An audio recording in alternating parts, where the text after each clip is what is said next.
He is my co-host at Fox and Friends Weekend, What's up, Will? my co-host of Off the Wall, and of course now Off the Rails here on the Will Kane Show. It seems to me that he is sitting somewhere, I don't know, at the Acropolis in Greece as he joins us here. It looks like Greece. If you can hear the bells chiming, it's noon here in Charleston, South Carolina. And so all the church bells are ringing throughout the city. It's awesome. Charleston's an awesome city. I've been here before, but haven't really experienced it. So it is right at noon. We are live. You can tell we're live because the church bells are going here in Charleston. It sounds like they're playing a whole hymn. Hopefully they finish up here in a second. Here's the thing. Is Charleston Zach Bryan, or is Charleston, what's a better example, Florida Georgia Line? Here's what I mean. Is everyone says Charleston is great. Everyone would rank it near the top of their favorite cities, Charleston, South Carolina.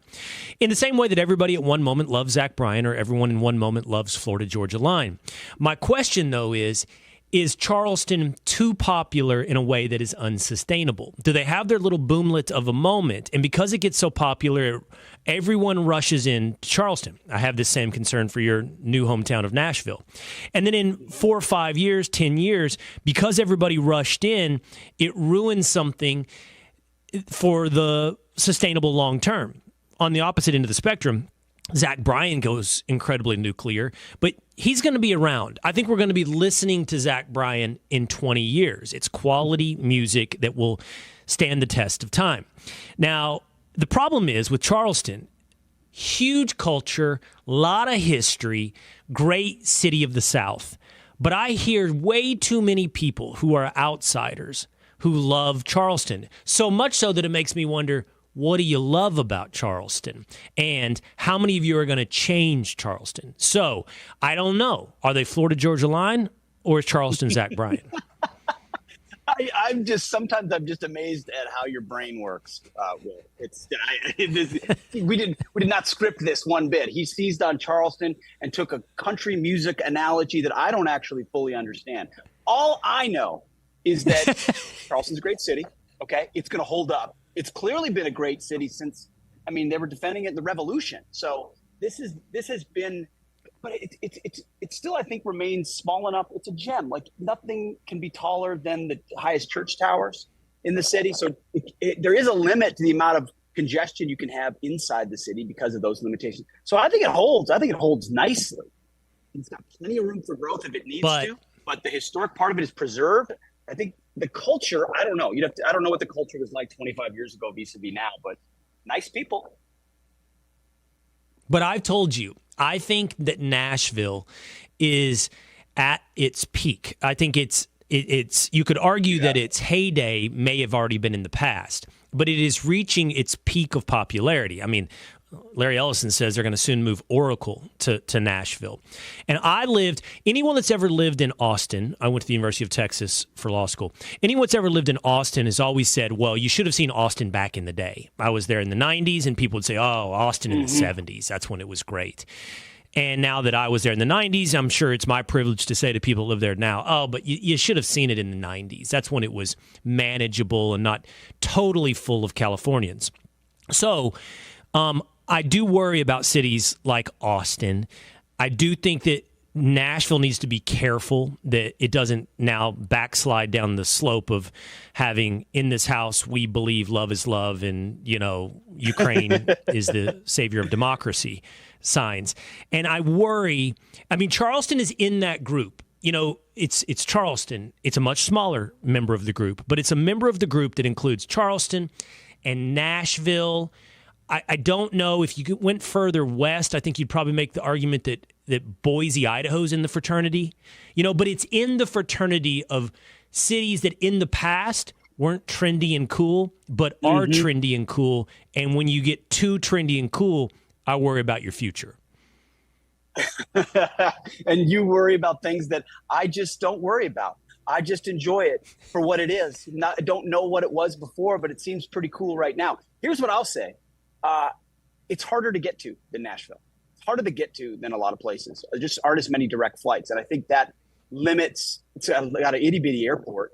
I think that'll limit the amount of growth that Charleston sees, which is a good thing. You're right. Boom towns go sideways. Nashville sometimes has a little bit of that feel. Still feels great to me. But past its prime, I don't know. Charleston's just delightful. Yeah, that's it. I'm going to add one more member to the fraternity. I'm just having fun with this. Another member of the fraternity is Bozeman, Montana. Now, I lived in Montana for a year, and back then you would have said Missoula was the cool city. But Bozeman has taken over, I think, as the cool city, where a lot of, Californians, again, or hunters and fishermen and businesses are moving to Bozeman. And I should sort of fill out the bracket of the fraternity. Who are the members of the cool city fraternity? You know, Austin might be the elder statesman. Nashville's like the vice president of the chapter, and Charleston and Bozeman are on the come up in the fraternity. But I'm going to build out this cool city fraternity. Let's talk about this as we're talking about fraternities. You and I did this morning on Off the Grid on Fox and Friends. Really interesting and cool scene out of North Carolina. So the college campus protests, Pete, are really metastasizing. I mean, they're growing, and they are at more and more college campuses across the country. They made their way to the University of North Carolina. And the story goes that a group of frat guys were walking across campus and saw that the American flag had been replaced by the Palestinian flag. That in and of itself, notable and disgusting. Yeah. Well, they, I guess, made enough noise that campus administration came out along with campus security and replaced the American flag. And at that point now, they all break out into the national anthem, singing the national anthem. But when campus security leaves, the protesters try to take back down the American flag. Also, by the way, that part of this story, worthy of analysis. But the frat bros protected the flag for the better part of an hour while being pelted by water bottles and, rocks and various projectiles. And I think we just learned, frat bros, the savior of UNC, the savior of America. It's true. Well, exactly the kind of guys that Bud Light didn't want. This is the demographic of people that is supposed to sit in the corner and be quiet and not be counted. Certainly way too much privilege, especially when you think about it.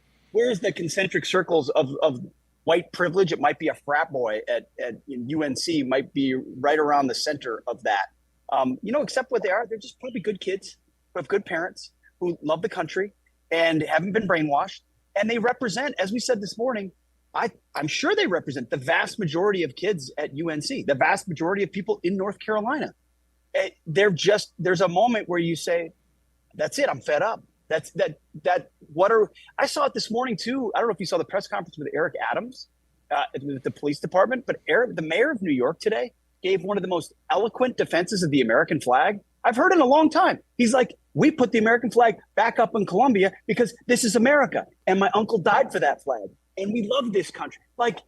We're at a place where if you can't defend this, if you can't go to your campus administrators and say, in America, pull that garbage flag down and put our flag up, then we really have lost everything. So these frat boys, I think you're right to seize on it.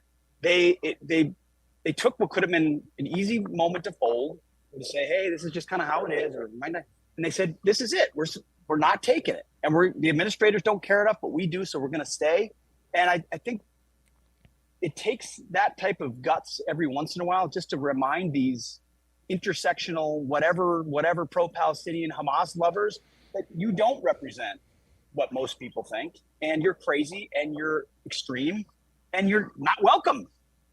Certainly at the University of North Carolina to raise that flag. And I think that's a great thing. I said it's worthy of its own analysis that they took down the American flag. I mean, I don't want to be guilty of saying the obvious because I think that, certainly you and Rachel and I went together. We do understand the obvious point that needs to be made. So, which is this, Pete. I was at breakfast this morning. This is what I do. I like to go to breakfast with my buddies. It's my big social outing. It's what I am left with in life now, breakfast with my friends.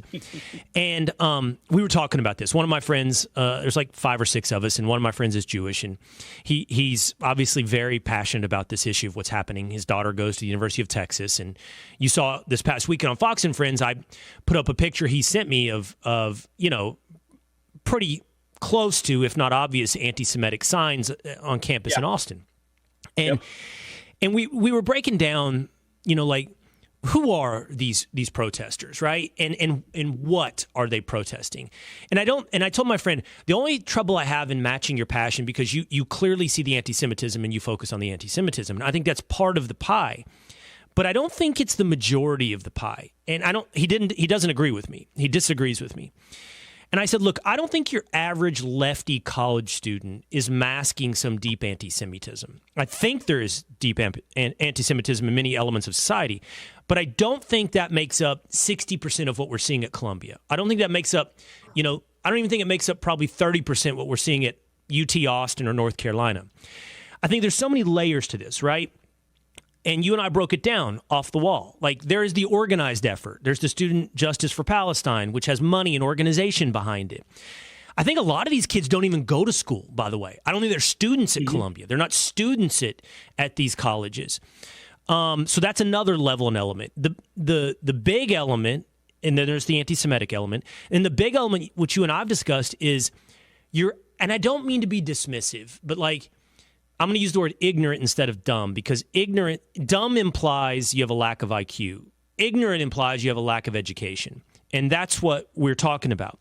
Like, I think the vast majority of the average student that joins this stuff is looking for purpose and meaning. He or she is pretty empty in life.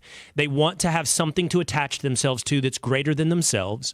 And they've been indoctrinated in an education system for 50 years. I know they're not 50 years old. I'm saying this has been a half a century in the making, where ignorance is allowed to fester because enlightenment is seen as, I'm a champion of the oppressed. I am against the oppressor. And it's critical theory. It's a thing. It exists. It's the core of education. And they're taught not to be critical thinkers, but activists. And I think that's what's happening on most of these campuses.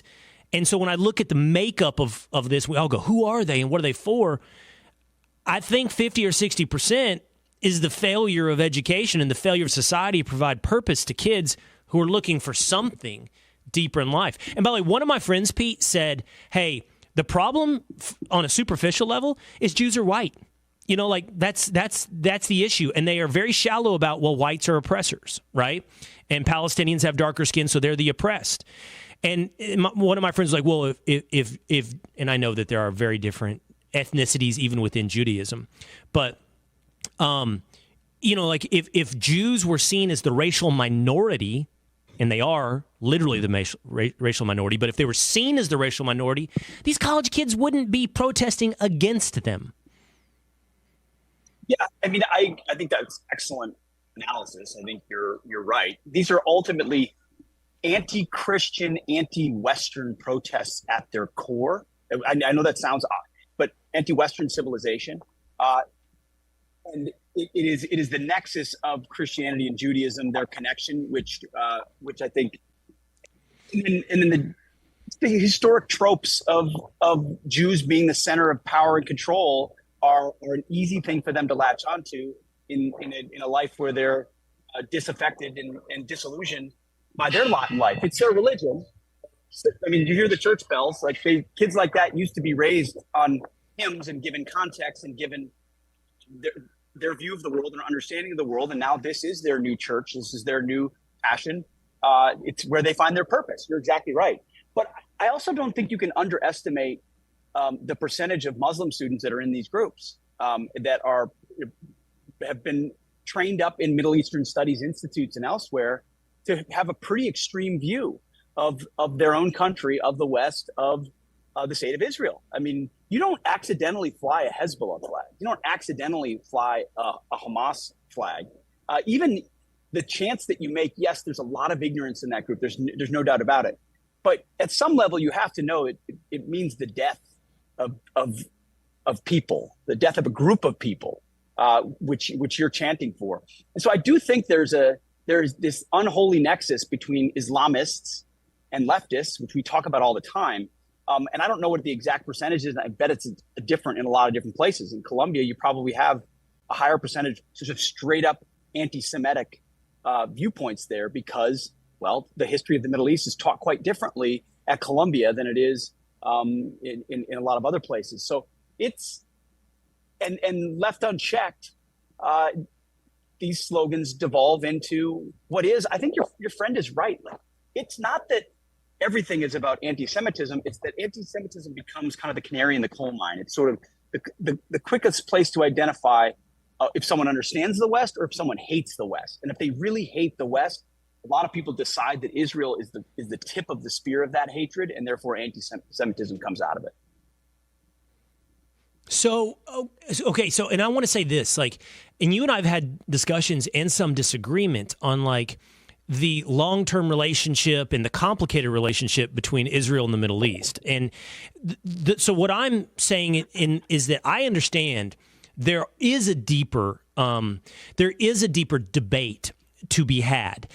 I just don't think these college kids understand it. I don't think, and again, I'm not professing stupidity. I'm professing ignorance, and you see the videos. They slot them, like you said. They don't know anything about Gaza. On the ladder, on the matrix. Where are we? They're bad. I'm good. This is right where they go. You're exactly right about that. And I like how you called this an unholy alliance of whatever the Muslim studies wing of these colleges and the left, because, and this takes me back to the obvious point I was alluding to earlier. There's nothing that fits between the values of the American left and Islam. Nothing fits. And that's stating the obvious. The only tie that binds those two groups together, to your point, Pete, is a hatred of the West. And this takes us back to the American flag.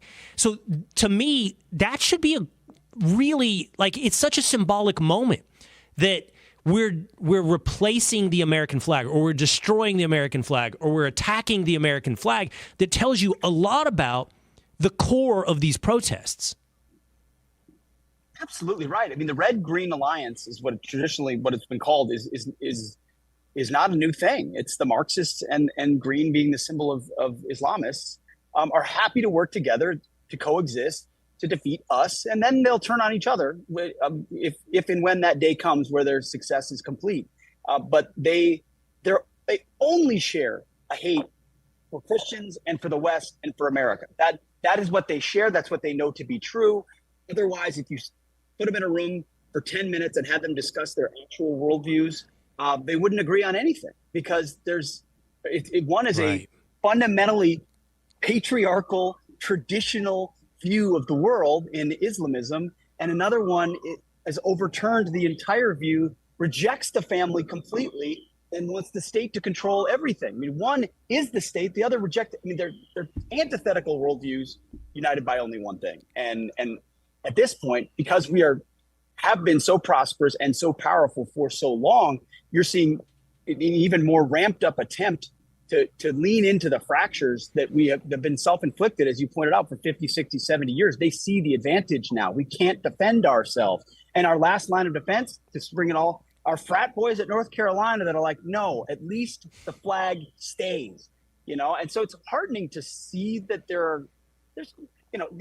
these folks are not the majority, but that's not who destroys countries. It's noisy, insistent, pesky, just vigilant minority that cudgels the rest of us into the corner. And it's a good story to see. So that's going to be my last point. You teed me up perfectly for my last point on this UNC story. First of all, I think this detail is important, and I get your point. You're like, if you were looking at the concentric circles, the bullseye of the dartboard on white privilege would be a bunch of frat guys from UNC. But the guy that made this well known, at least on Twitter, his name's Guillermo Estrada. And his parents were immigrants to the United States, and he was raised in a military family. And yeah, he's in a frat at UNC, and he's part of the group of guys that protected the American flag. And I mean, so throw your stereotypes aside. I think you're exactly right, by the way, that they represent the majority. I think you're right, and we could take heart from that. But beyond taking heart, the lesson that we should take, I said this morning to you, is patriotism is probably more common than we appreciate, but bravery is probably more rare than we appreciate. And what these boys did was not just patriotic, but it was brave to do that, to stand up to that crowd, to risk unpopularity, probably to risk the ire of the administration of the college. It was patriotic, but more importantly, it was brave. I love that. You know what? Because bravery, I think of the guys I went to college with, good guys. They're brave guys, I would think.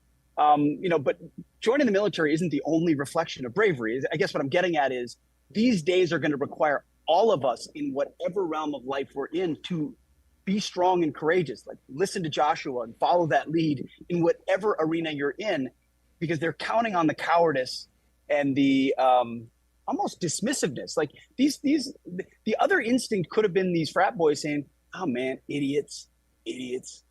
Nobody listens to them." Totally. It's easy to do nothing. That's easy to do nothing always.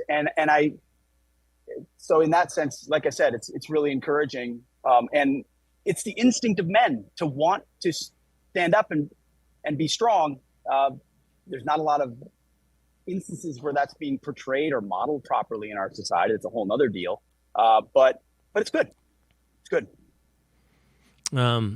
Well, speaking of courage and bravery, I always appreciate your willingness to dive into the shallow end of the pool, swan dive into pronunciations, and that happened on Fox and Friends this weekend. So let's just walk down memory lane just a few days ago on Fox and Friends.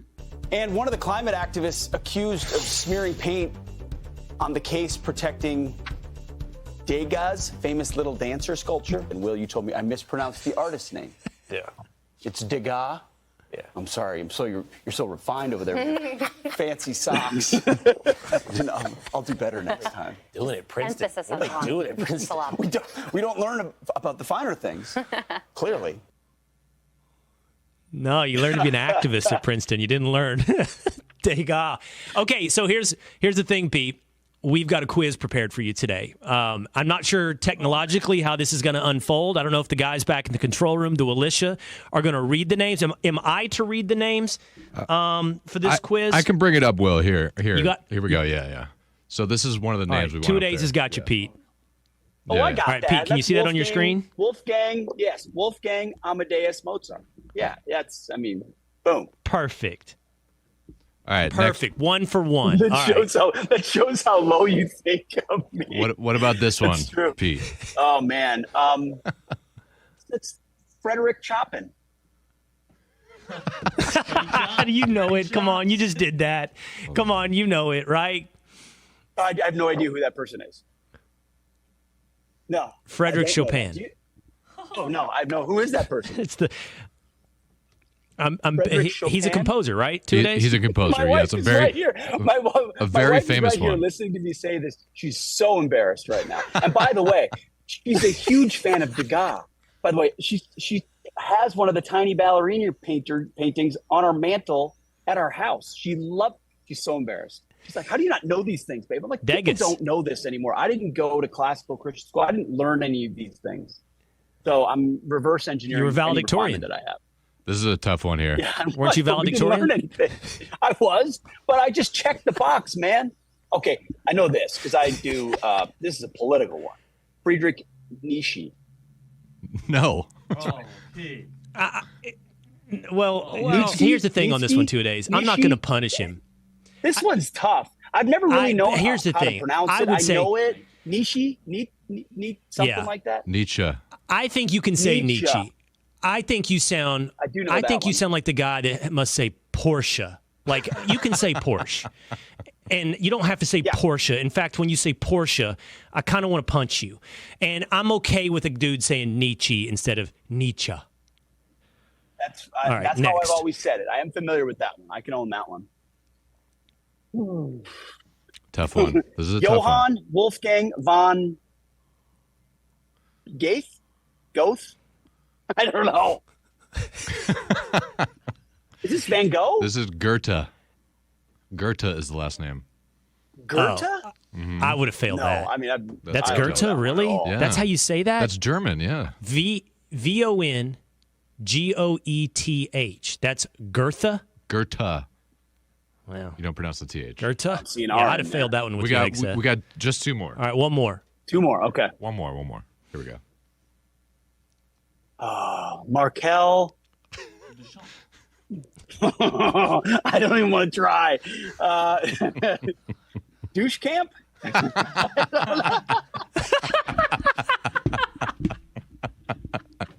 Very close. That was very, very close. Douche What camp? is it for real? It's Duchamp. Marcel. Duchamp. Marcel Duchamp. Okay, wait. Never heard of him. And I asked for a bonus. Yeah. I asked for a bonus for you, Pete. Okay, because they can't all be like fancy composers and artists. I mean, come on. So I asked for a bonus for you, and Shohei to give you Ohtani. Okay, Shohei Ohtani. boom, he got it. Proud of you, bud. Took me a long time to get that one. Hey, you watched 2 pitches blow by on Shohei Ohtani, but that third strike was going to be hit out of the park, and you got it with Shohei Ohtani. Oh, that's a heck of a game. Okay. Wow. All right. Speaking of bravery, I want to hit this story with you. West Virginia, a trans shot putter stands ready to win the competition until a bunch of middle school girls in West Virginia say, no, we're not going to compete. That was the story 1 week ago, Pete, and that's another instance of brave young women saying, I'm not going to participate in an injustice. Now the newest item in this story is those, I believe it is 4 or 5 girls, have been suspended from athletic competition, in, I believe, in the state of West Virginia for refusing to participate against this trans athlete. Now, you saw this because yesterday we were supposed to do this on Fox and Friends, and I fired off a quick email in response with my point of view, which I got chastised by Pete. He said, never, ever send in your point of view ahead of time. It sets a horrible precedent. What? Pete, I'm so mad at this story because the message is, no, ladies, you must compete against the men. Like, you if you dare not compete against the men, you don't get to compete at all. You're suspended. Absolutely. By the way, the reason you don't... Producers always want you to send in your POV, your point of view on a subject. The problem is, for Fox and Friends, Will, this is I've just learned, the topics change all the time, every time. And so you send in a bunch of point of view on a topic, and it's just the frustration isn't worth it. So that's why. It's my formal protest. This is an amazing story because it's the kids that show the courage and the adults that are the cowards. And again, just like North Carolina, this is not Portland or Columbia. This is West freaking Virginia. Okay. This is not, this shows you public institutions, how much they bend the knee to priorities from elsewhere. This doesn't reflect the values of West Virginia. This reflects the values of, I don't know, the athletic association that has a national association, or the teachers unions, whatever entity is pulling strings here. The Department of Education has a very different worldview than the folks in West Virginia. My understanding is these are 12 or 13-year-olds, I think. These are young girls. They went up to it's not like they held signs and said, you're evil because you're transgender. They simply walked up and set the ball down and registered a no throw. And that's how they exercised their protest on the athletic field, which means they were disqualified or came in last. They could do that for any number of reasons. So the fact that, I don't know, you said it right. It means you, young ladies, not only do you not, you are forced to compete against men. And this is the view that we have and what we believe. Insanity. Also, it's I don't know, it's the logical extent of what they want. That's what I feel. Insanity. This makes me so mad. Like we will tolerate kids tearing apart campuses. That's happened on Columbia with Hamilton Hall, breaking windows. By the way, did you see those kids at Columbia? They took over Hamilton Hall and then were very aggrieved. They weren't provided food and water. And they got their buzzwords down, man. They're like, we're just asking for basic humanitarian aid. Idiots. Idiots. But you'll tolerate that. You'll tolerate that, but you won't tolerate a bunch of 12-year-old girls going, I'm not going to participate against the dudes. No, young ladies, you will or you will not participate at all. You'll be throwing no shot put unless you lose to this dude. It's beyond insane. Yeah, and they lost by a lot, by the way. Apparently won by 3 or 4 feet, which is huge in shot putting. So I'm told. I don't know a whole lot about shot. I've never even held. Me neither. I've never held one. What do you call it? A ball? What is it called? Yeah. A shot? Is it called a shot put? What is the object called that you hold? Stone? I think it's a shot put. I don't know that there's a name for the ball. Yeah, you throw heavy? the shot put. What does one weigh? They're pretty heavy. I wonder what I feel like they're a shot. I'm gonna go with 5 pounds. I have some answers here if you want. It's called the shot. I was going to go 20 pounds two-a-days. It's called the shot. 16 pounds for men, 8.8 pounds for women. 8.8 pounds for women. Okay. Yeah. I'm totally about to take a 15-pound dumbbell into the backyard in just a minute. I have to know, how far can I throw this 15-pound dumbbell? Not far. Hey, before we go, have you had a chance? I didn't tell you I might be interested in this, but right before we came on air, I got done reading Donald Trump's interview with Time Magazine. It's a Q&A format, which is nice. That means it's somewhat, you would assume, unedited and unfiltered. Have you had a chance to read that yet, Pete? I have not. I think your team intentionally did not send me the topics for today's Off the Rails so that it was extra off the rails and so that I didn't have a chance to work on my pronunciations. Well, you should read this, by the way. It's really good. And it's interesting. I don't know. You just come away with, look, you know what Trump in the end is? He's a pragmatist. Again, we know these things. He's a deal maker. And they go through abortion. They go through Israel. He doesn't have the friendliest things to say about Netanyahu. He talks about Ukraine. He talks about, where he is on a national abortion ban. I mean, he just talks about what a second term would look like.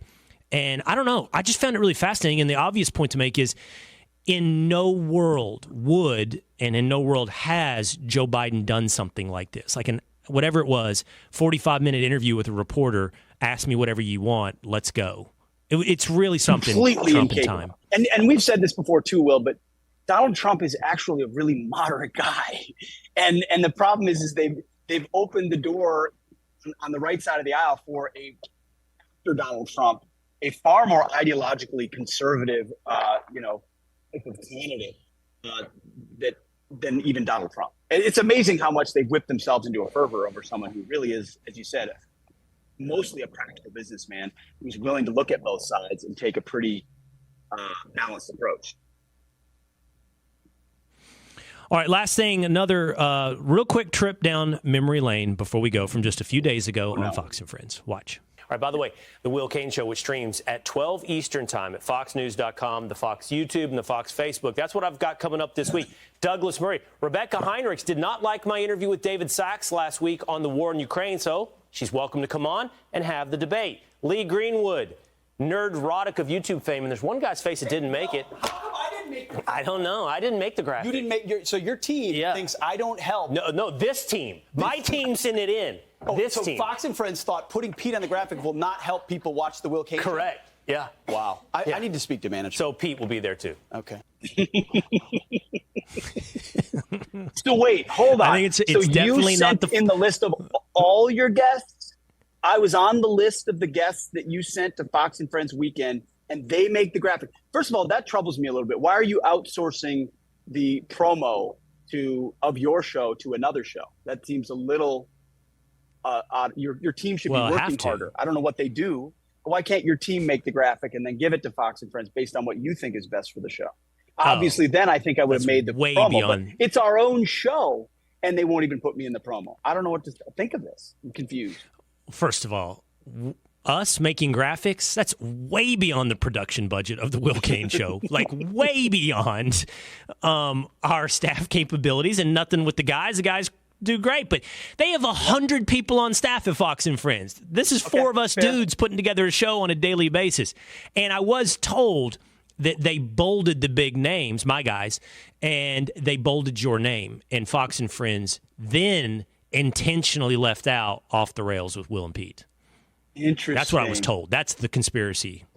Mm-hmm. You think that was the graph? We got to figure out who made the graphic and who told them to. This is like cocaine in the White House level. This weekend, I'm going to find out. Yeah, that means it's never going to be solved. Yeah, it won't be solved. It'll be a bunch of finger pointing. White House. Oh, it was supposed to be on the graphic. I don't know what happened. But, Lee Greenwood, if you're going to get passed by somebody. But in the end, just like we know, in the end, even though we know whose Coke it was in the White House, we know in Fox and Friends it's Brian as well. Like we can do the investigation, we'll come up with nothing, but at the end, our gut all tells us it was Brian Kilmeade. Yep, always. Say hi to Lee Greenwood. All right, that's another great episode. The best episode of every 2 weeks, Off the Rails with Will and Pete. I will pass along your best wishes in just moments to Lee Greenwood. Thank you, Pete Hegseth. Thank you, brother.